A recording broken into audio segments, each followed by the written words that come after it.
ভেড়া বা বকরি হলে 1 বছর বয়স কমের পক্ষে, কথা বুঝতেছেন নাকি?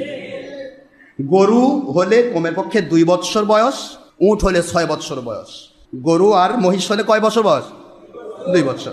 এখন 2 বছর, এর মধ্যে দাঁতলো না দাঁতলো প্রশ্ন। অনেকে বলে যে না হুজুর দাঁতেনি।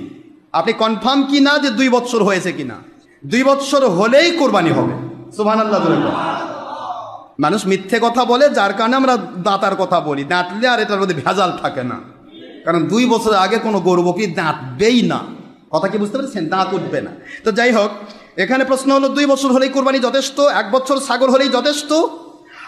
আর যদি মেষ হয়, অর্থাৎ দুম্বা বা ভেড়া জাতীয় হয়, ভেড়া যেহেতু অল্পেই বড় হয়ে যায়, এই জন্য ভেড়া যদি 6 মাসেরও হয়, এটা হাদিসে এসেছে স্পষ্ট, 6 মাসের ভেড়া হলেও সেটা যদি 1 বছরের মতো দেখায়, ওকে জব করলে কোরবানি হবে। জোরে বলুন সুবহানাল্লাহ।